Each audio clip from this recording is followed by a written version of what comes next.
back. It's nice to see you again. I'm Noreen Burke, owner of Call Clutter Fairy Home Organizing, and this is my YouTube channel, The Crafty Organizer. Are you ready to declutter and organize? Then today's the video for you. We're going to go through questions you should be asking if you're absolutely ready to let go and get organized. The first one is kind of obvious, and that is, do you love the item? If it's truly something that you enjoy, you use, of course it's not even up for debate, keep it.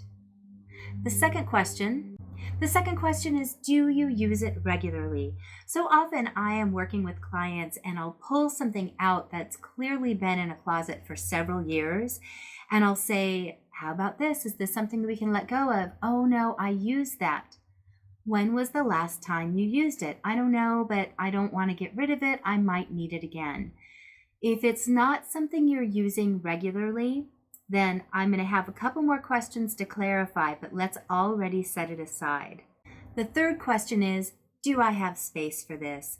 I am guilty of this. I have 2 Chase lounges that I adore, love. I got them for a great price, and I don't have space for them in my home. So I'm using one in my office. It's actually sitting across from me right now.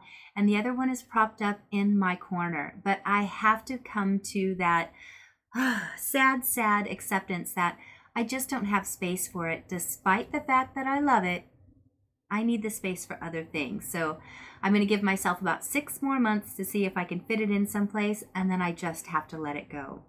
Number 4.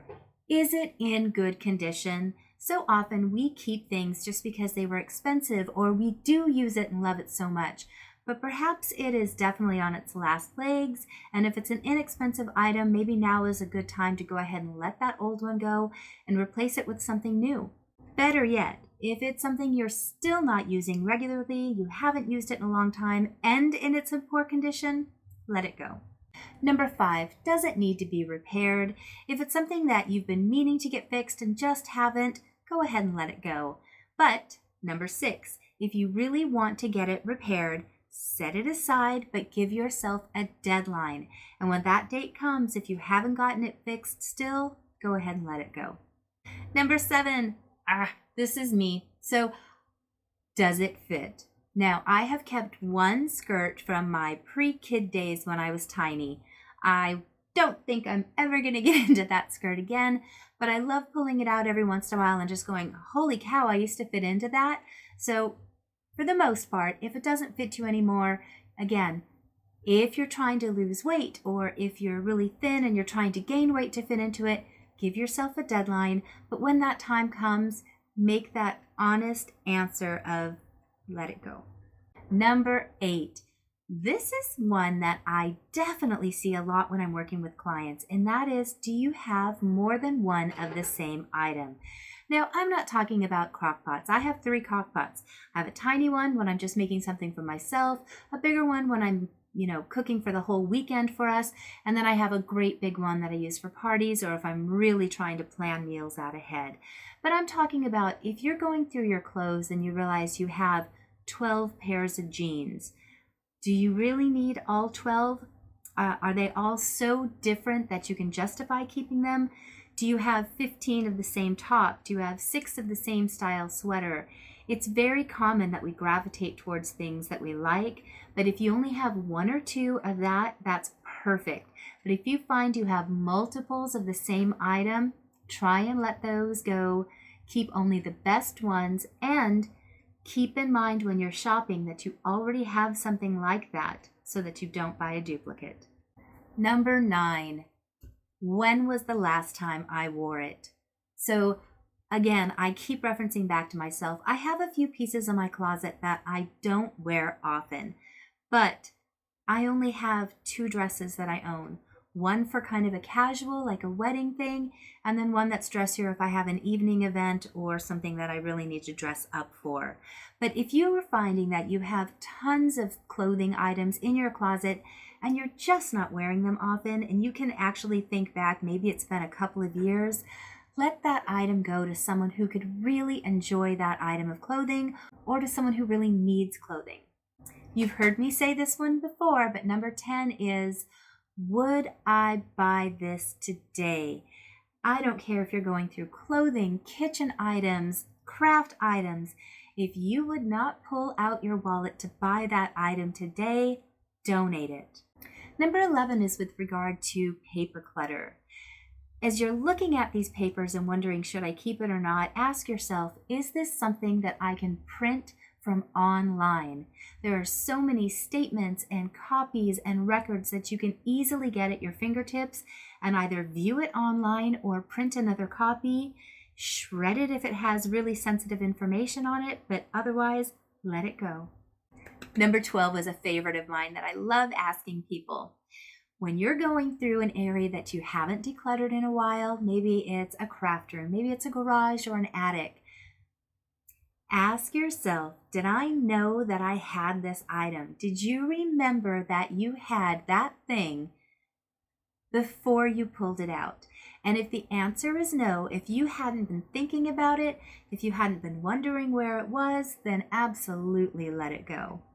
Number 13 ties back in with clothing and letting things go that you haven't worn in a while, but really ask yourself, if you've got an item in front of you, could someone else benefit from this? If you find that you have duplicates of things and you've just been blessed with the ability to acquire them, let someone else benefit from those things. Number 14 is one of those real be truthful with yourself. Ask, what is the worst thing that could happen if I get rid of this? So often we find that we have these things that we get emotionally attached to, or we've just had the habit of always having those things there. Go ahead and really ask yourself honestly, what's the worst thing that would happen if I got rid of this sifter, if I got rid of this extra colander? You have a colander in your cabinet, one might break. They're not expensive. They're not hard to get a replacement. And of course, I'm just using that as an example. But if you're finding the item you have is easily replaceable, that's a no-brainer. Go ahead and let the duplicates go. Number 15 is more to prepare yourself for future decluttering and to stay on top. And that's make a donation box a couple of places in your house. In the closet is a wonderful place so that as you're getting clothing and you find that it's worn or you're just not wearing it anymore, it can go straight in. But another is somewhere in the kitchen, living room area so that as you're finished with books or you're finding that you don't use those plates or a coffee cup anymore, place it in the box, and once it gets full, go ahead and take it to your local donation center. Number 16 is another one of my favorites.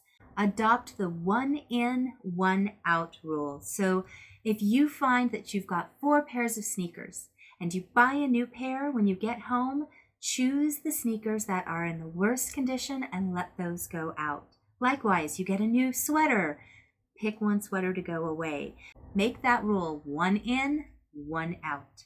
The last one truly is something that I do all of the time, and that is number 17 is one that really will help you once you kind of get on top of your clutter, and that is accepting that maintenance of decluttering and organizing is just going to be a part of your life.